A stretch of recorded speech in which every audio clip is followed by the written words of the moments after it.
साधी लोक परत होतो गवई नमो नमः. मित्रांनो, आपल्या हिंदू संस्कृतीमध्ये गाईला म्हणजेच गोमातेला महत्त्व आहे. गाय म्हणजे फक्त प्राणी नाही, ती आपली आई आहे. तिचे दूध आपण लहानपणापासून ते मोठे होईपर्यंत आपण तिच्या दुधावरती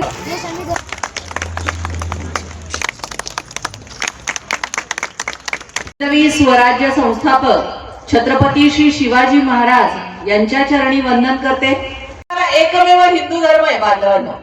बाकी इतर कुठलेही पंथ तुम्ही घ्या, त्यामध्ये काय शिकवलं जातं की महिला ही केवळ उपभोग्य वस्तू आहे. केवळ एकमेव हिंदू धर्म आहे की ज्याच्यामध्ये स्त्रीला देवीचं स्थान दिलेलं आहे, पूजनीय स्थान दिलेलं आहे. परंतु आजची परिस्थिती जर बघितली तर आपल्याला काय लक्षात येतं? आज मला सांगा, महिला सुरक्षित आहेत का? या ठिकाणी बऱ्याच माता भगिनी उपस्थित आहेत, त्यांना प्रश्न आहे, आहेत का सुरक्षित? कुठल्या शाळेत घडतं सांगा? English medium convent school. आणि या कॉन्व्हेंट स्कूल कोणी सुरू केलेले असतात? ख्रिश्चन मिशनरींनी. का? आता आपल्या हिंदू मुलांना आपल्या धर्मापासून दूर नेण्यासाठी आणि यांचे संस्कार करण्यासाठी. मग मला सांगा ना, काय नियम असतात तिथे? कुंकू लावायचं नाही, बांगड्या घालायच्या नाही, मेहंदी काढायची नाही. अहो, पुण्यातल्या शाळांमध्ये तर राखी पौर्णिमेच्या दुसऱ्या दिवशी आपली हिंदू मुलं हातात राखी बांधून गेली ना तर शिक्षा केलेल्या आहेत. काय अधिकार आहे हे नियम करायचा? आपल्या भारतीय संविधानामध्ये प्रत्येक नागरिकाला जी मूलभूत अधिकार दिलेले आहेत ना, त्याच्यामध्ये धार्मिक स्वातंत्र्याचा अधिकार प्रत्येक नागरिकाला दिलेला आहे. आपण म्हणतो महाराज तुम्ही पुन्हा जन्माला या. मग महाराजांची परत जन्माला यायचं आणि धर्म टिकवायचा, तर मग आम्हाला जन्माला कशाला घातलेले? आम्ही काय करायचं? दारू प्यायचे आणि एन्जॉयमेंट करायला आम्हाला जन्माला घातले का? आणि महाराज पुन्हा जन्माला यायला जिजाऊ तयार आहेत का? जिजाऊ आहेत का तयार? बाजूला राजमाता जिजाऊ स्वतः धर्माचरणी होत्या, म्हणून त्यांच्या पोटी छत्रपती शिवाजी महाराजांसारखे पुत्र जन्माला आले.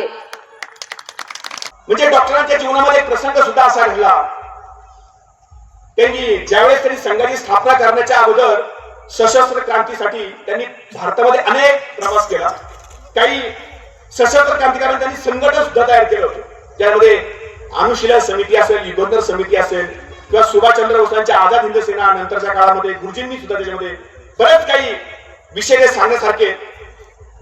पण ज्यावेळेस त्यांची एक छोटीच त्यांनी सभा घेतली, त्या सभेमध्ये काय घडलं? त्या स्वाभाविक सभेमध्ये एक छोटासा साप आला. आता साप आल्यानंतर काय होणार? सगळे धावायला लागले, पळायला लागले. का? तो साप मला चालता कामा नये. त्याच्यामुळे ज्याने त्याने आपापला विचार केला की मी जर उठलो, मी जर या सभेतून पळालो तर बाहेरच्या बाची अवतीभोवती शेजारच्यावर काय परिणाम होईल याचा विचार त्यांनी केला. मग काय झाली की सभा सगळी उद्ध्वस्त झाली. पण त्याचा एकही असा पुढे आला नाही. तो साप चावण्यासाठी आला, दिसत्या क्षणी मारला पाहिजे, म्हणजे किंवा सभा तरी चालेल. जो साप दिसलाय दिसत्या क्षणी मारला पाहिजे असं एकही यामध्ये पराक्रमी नव्हता. ते सामूहिक अनुशासन आपल्यामध्ये नव्हतं. आज जी स्थिती असेल, एखादा साप जर विषारी, एखादा आतंकवादी शिरला तर स्वतः लगेच त्याच ठिकाणी त्याला निकाल लागेल. हे सामूहिक अनुशासन आता किंवा आपण काही अंश बाहेर पडलो. छत्रपती शिवाजी महाराज की, धर्मवीर संभाजी महाराज की, हिंदू धर्म की. देऊ बी नका, पण चांगल्या कामात खोडा घालून तुम्हाला होत्या ना कधीतरी दवाखान्यात ठेवण्याच्या कामाला येतात ना पैसे नाही द्यायचे चांगल्या कामात म्हणल्याच्या नंतर. पण इथं माझ्या बरोबर असे गोरक्षक उपस्थित झालेत.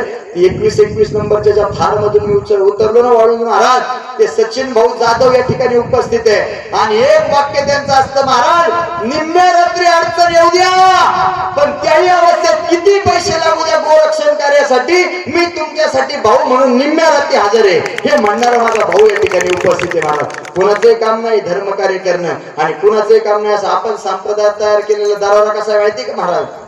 यदा कदाचित माझी गाडी नगर पुणे हायवे निघाली आणि कसायाची गाडी माझ्या शेजारून जर चालली, त्यानं माझी गाडी पाहिली तर तो ती कसायाची गाडी जाग्यावर सोडतो आणि पळायला चालू करतो. हा आपण संप्रदाय तयार केलेला दरारा आहे महाराज. मग त्या समोर जो नवनाथ महाराज गड बोलतोय ना, तो त्या टायगर ग्रुपचा संस्थापक सदस्य आहे महाराज. आमच्याकडे साम दाम दंड भेद सगळ्या गोष्टी चालतात आणि तेव्हाच हे धर्मकार्य होते. नाही तर पूर्वीचा काळ नाही राहिला. आता पुढच्या एक मुस्कळात दिली का दुसरा गाल पुढं करता. आपण असा खापक्या महाराजे मी 2 टेकून देतो त्याच्या तब्येती काय नसते. आतापर्यंत आपली गाडी 3 वेळा उडवली, 3 वेळा. पण परम पवित्र भगवा ध्वज त्यांच्या छातावर रोवून अजून नवनाथ महाराज गट उभा आहे. हे कशा करता? हे धर्म कार्य करता. धर्मो रक्षती रक्षिता म्हणतो आपण. जो धर्माचं रक्षण करेल त्याचं धर्म रक्षण केल्याशिवाय राहत नाही. अरे कोल्या कुत्र्यासारखं तसंही जगायचंय ना आपल्याला. आता इथं बसलो आणि अटॅकनी गेलो तर गेलो ना, पण धर्म कार्यात गेल्याच्या नंतर नवनाथ महाराज गट पुढील 20 वर्ष जिवंत राहील. हे धर्म कार्य आहे महाराज. हे सगळं दादा, तुम्ही खऱ्या अर्थानं 8,000 लोकसंख्येच्या गावात तुम्ही कमीत कमी 5,000 उपस्थित राहायला पाहिजे होते. पण चला प्रयत्न हा असाच असतो की तरुण मंडळी मी मागाच्यापासून बघतो एवढी आदपत्यात, एवढी पळात्यात की म्हातारी माणसं सुद्धा एवढी पळात्यात. मग बाकीचे हिंदू गेले कुठं? हा प्रश्न आहे का नाही? हा प्रश्न आहे का नाही? तुम्हाला वाटतं अजून कुठं आपल्यापर्यंत आले, अजून कुठं आपल्यापर्यंत आले? सरांनी सांगितल्याप्रमाणे अजून कुठं आपल्यापर्यंत आले? ज्या दिवशी तुमच्या घरापर्यंत येईल ना त्या दिवशी तुम्हाला पळायला जागा नाही राहायची. पुण्या मुंबईत आमच्या बरोबर फिरा कधीतरी. म्हणून माझं तत्व टार्गेट एवढंच आहे. एका कार्यक्रमातून सुनीलजी साहेब मला फक्त 5 गोरक्षक आणि 5 हिंदुत्ववादी कार्यकर्ते मिळाले ना, मी समजतो माझ्या आजच्या कार्यक्रमाचं सार झालं. आजच्या कार्यक्रमाचं सार झालं. चालू घडामोडींचे अपडेट्स जाणून घेण्यासाठी आपल्या डिजिटल न्यूज चॅनलला नक्कीच सबस्क्राईब करा, लाईक करा, शेअर करा आणि कमेंट देखील करा.